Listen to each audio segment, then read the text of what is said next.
Media మిత్రులందరికీ నమస్కారం.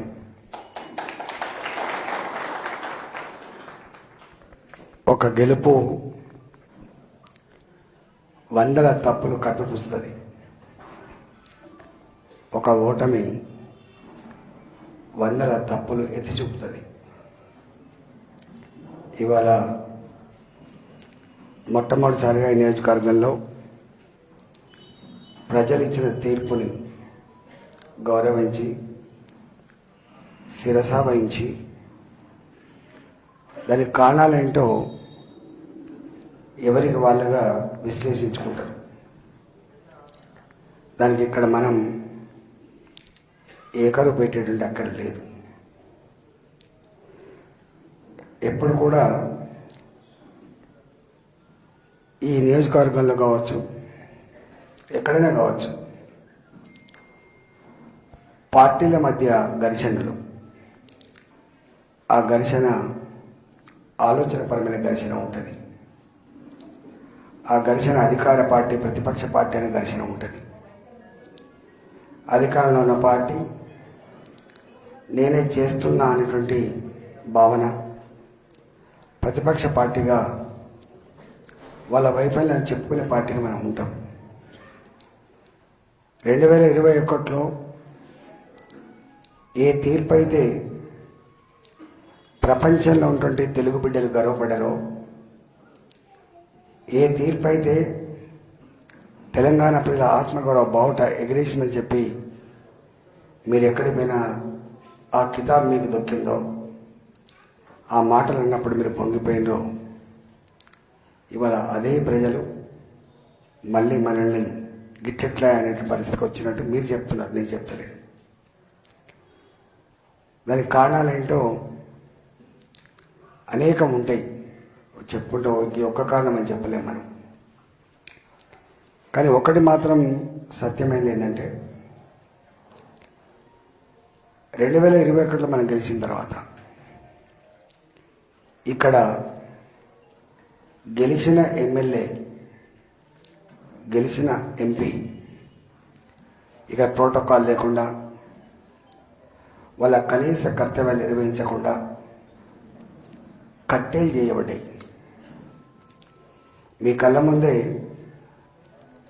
MLA గారి ప్రోటోకాల్, కళ్యాణ లక్ష్మి వాటి మీద సంతకాలు పెట్టడం, వాటిని అధికారికంగా ప్రోగ్రాం పెట్టి వాటి డిస్ట్రిబ్యూట్ చేయడం ప్రోగ్రాం ఉంటుంది.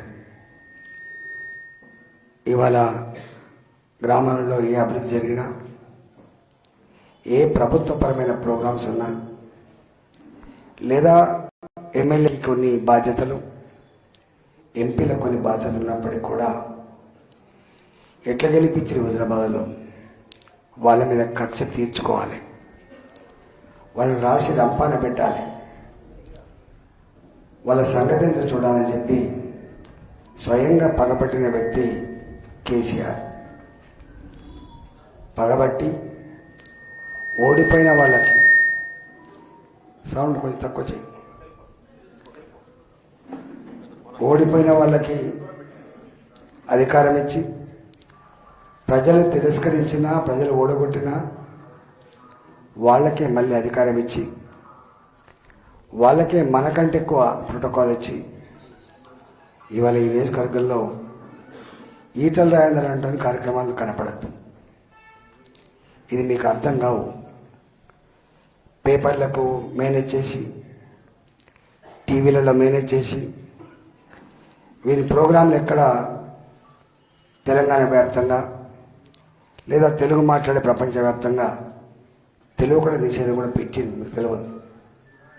అంటే ప్రతిపక్ష పార్టీలు కానీ లేదా అధికారంలో పార్టీ కానీ ఎట్లా వీళ్ళని ఆపాలి, వీళ్ళకి పేరు వచ్చింది, వీళ్ళకు ఒక చరిత్ర ఉంది, ఒరవడి ఉంది, ఈ చరిత్ర కలిగిన ఒరవడి కలిగిన అన్నిటికీ మిక్కిలి కేసీఆర్ని ఓడగొట్టగలిగిన సత్తా ఉన్నటువంటి నాయకుడిని ఇక్కడ ఎదురకుండా చేస్తే మనం ముందుకు పోవచ్చినటువంటి నీచమైన ఆలోచన చేసింది వాళ్ళు. దాంట్లో భాగంగా మనకు మిగిలే రెండే కార్యక్రమాలు, ఇప్పుడు సావులకు వచ్చుడు లేకపోతే పెళ్లిలకు వచ్చుడు. ఈ రెండు తప్ప మనకేం లేకుండే. ఉన్నంతలో వాటికి వచ్చినా కూడా విజిబిలిటీ ఉండదు. సావులకత్తే పెళ్ళకత్తే నీకు పేపర్లు రావు, టీవీలు రావు, విజిబిలిటీ ఉండదు. మనం కూడా ఒక కొత్త పార్టీకి వచ్చినాం. రెండవది, ఈ రాష్ట్రంలో ఈ ప్రభుత్వాన్ని గద్దె దించగలిగే శక్తి, సత్తా, ఆ బాధ్యత బీజేపీకే ఉందని చెప్పి ప్రజలు భావించారు. కాబట్టి దాన్ని ఫుల్ఫిల్ చేసుకోవాల్సిన బాధ్యత ఉందని చెప్పి ఒక హుజరాబాద్లో గెలవడం కాదు, 119 నియోజకవర్గాల్లో పార్టీని బలోపేతం చేసుకోవాలి, పార్టీని గెలిపించుకోవాలని చెప్పి మనం తెలంగాణ అంతా తిరిగినాం. దానికి కారణం ఏంటంటే రెండు. ఒకటి, కేసీఆర్ ఓడగొట్టినటువంటి క్రేజీ కావచ్చు. రెండు, మనకున్న అనుభవం కావచ్చు, మనకున్న చరిత్ర కావచ్చు. అనేక నియోజకవర్గాల్లో ప్రజలు పిలుచుకున్నారు, సన్మానం చేసిండు, మనతోటి రకరకాల కార్యక్రమాలు చేయించారు పార్టీ పరమని. తక్కువ కాలం 2 నెలలు అవుతుంది. 2021 నవంబర్ 3వ తారీఖున అనుకుంటా, నవంబర్ 3, డిసెంబర్ 3 మనం గెలిచిన తర్వాత 2 years మనం పనిచేసాం. మనకు కూడా బాధ్యతలు ఇచ్చిండ్రు. బాధ్యతలు ఇవ్వడమే కాదు, నీ పనికి ఇదని కూడా మనకు చెప్పిండ్రు. చెప్పినప్పుడు తప్పకుండా చేయాలి. మనం పార్టీ గుర్తించి గౌరవించి ఒక బాధ్యత ఇచ్చినప్పుడు ఆ బాధ్యత నిర్వహించాల్సిన అక్కడ ఉంటుంది. కాబట్టి బయట తిరిగినాం. నేను చెప్పినా కూడా ఫస్ట్ మీరేదో వస్తలేరు అని కొన్నిసార్లు మీటింగ్ పెడుతున్న కొన్నిసార్లు చెప్పింది. మేమేమనుకుంటామంటే ఎదిగిన నాయకత్వం ఇక్కడ ఉంటుంది కదా, 20 ఏళ్ళుగా ప్రతి ఇంటికి ఏదో ఒక రకమైన సంబంధంలో ఉన్నాం కదా, మన ముఖం కొత్త కాదు, మన చరిత్ర కొత్త కాదు, మన పనితనం కొత్త కాదు, మన శక్తి కొత్త కాదు వాళ్ళు తిరగడానికి అని చెప్పే భావన మాకు కూడా ఉండే. ఎందుకంటే నేను గెలిచిన తర్వాత మనం హుజరాబాద్లో 1 సంవత్సరం పూర్తయిన సందర్భంగా ఈ ఎమ్మెల్యే గారు చేసిన పనులేందని చెప్పి ఒక నీచమైన కార్యక్రమం కూడా చేసింది అధికార పార్టీ. ఆనాడు నవ్వుకున్నారు. ఈటలాయన పట్టుకొని ఏం పని చేసినని చెప్పి అడిగేటువంటి నీచానికి ఒడిగట్టినంటే వీళ్ళు ఎంత నీచమైన వాళ్ళో అర్థమైపోయింది వాళ్ళకి. రెండవది, ఎప్పుడు కూడా ఎవరు ఎంపీ ఉన్నా, ఎమ్మెల్యే ఉన్నా ప్రభుత్వంలో ఎవరు ఉంటారో వాళ్ళే పనిచేసే విషయం మీకు తెలుసు.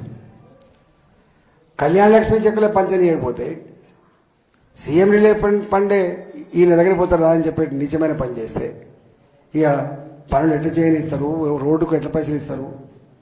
కానీ మీరు ఎక్కడో ఒక చిన్న మిస్టేక్ మాత్రం చేసినాం. మనం ఏ గ్రామాలలో అయితే 2021లో పనులకు సంబంధించినటువంటి సర్టిఫికేట్ ఇచ్చిండ్రో, కాగితాలు ఇచ్చిండ్రో, శాంక్షన్ లెటర్లు, గుళ్ళకు కావచ్చు, కమిటీ హాల్లకు కావచ్చు, ఇతర పనులకు కావచ్చు, అనేక రద్దు చేసుకున్నారు వాళ్ళు.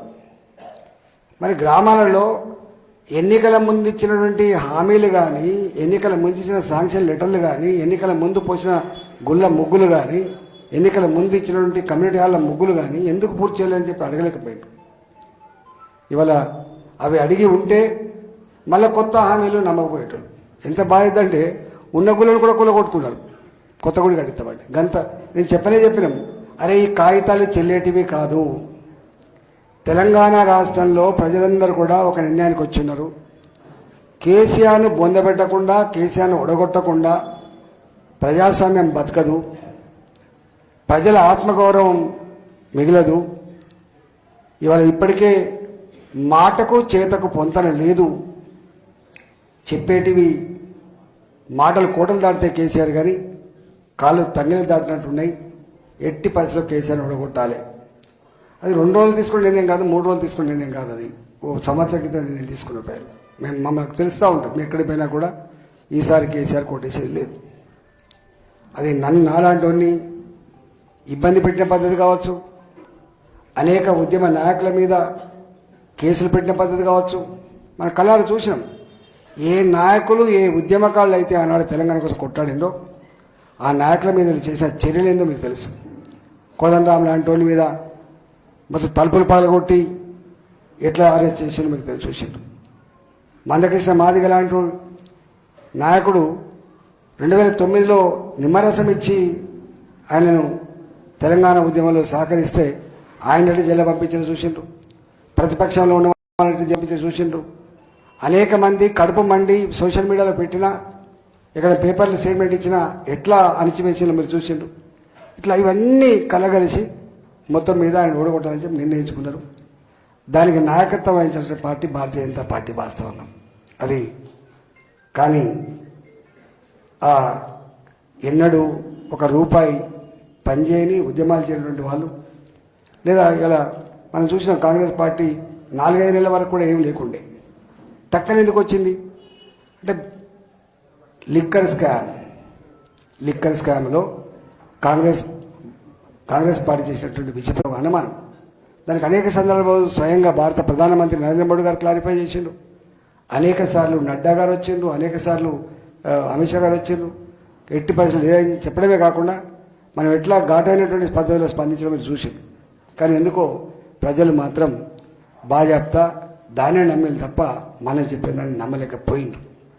అది ప్రధాన కారణంగా ఉండే. రెండవది, ఇవాళ అనేక కారణాలు ఉన్నాయి. మనం చెప్పాల్సింది ప్రజలకు చక్కగా పోలేదా, కార్యకర్త చక్కగా పనిచేయలేదా, గ్రామాలలో ఎవరి వాళ్ళకు వాళ్ళు అతి ఉత్సాహాలకు పోయింది, అతి విశ్వాసాలకు పోయింది, అవన్నీ ఒక ఆస్పెక్ట్. కానీ ఒక్కటేంటంటే నేను వ్యక్తిగతంగా అయితే చెప్పగలను, ఎన్ని బయట ఉన్నప్పటికి కూడా నేనైతే రాలేదు. నేను రానని కూడా చెప్పాను. ఇక్కడనే బండ మీద గుడికాడ మీటింగ్ పెట్టినప్పుడు నేను చెప్పాను, నేను రాలేకపోతాను, నేను గజ్వేల్ కూడా పోటీ చేస్తున్నా. పోటీ చేయడానికి ఉన్న ఏకైక ఉద్దేశం ఏంటంటే ఇవాళ ప్రజలు ఏ వ్యక్తినైతే ఓడగొట్టాలనుకుంటారో, ఏ పార్టీని అయితే ఓడగొట్టాలనుకుంటారో దాని నాయకత్వం వహించాల్సిన బాధ్యత మా మీద ఉంది. నేనే స్వయంగా పోతా అని చెప్పి పోయినా నేను గజ్వేల్. అంత మాత్రాన ఇక్కడికి వెళ్తాడని వాళ్ళు అక్కడ ఏం జరిగిందో నాకు తెలుసు. మేము గజ్వేల్ పోయినప్పుడు ఒక 45 నిమిషాల ఉపన్యాసం ఇచ్చిన. మీరు రమ్మంటున్నారు, పోటీ చేయమంటున్నారు, తట్టుకునే శక్తి ఉందా మీకు? అన్నిటికీ మిక్కిలి కళ్ళ ముందు అనేక రకాల ప్రలోభాలు కనపడుతున్నప్పుడు వీళ్ళు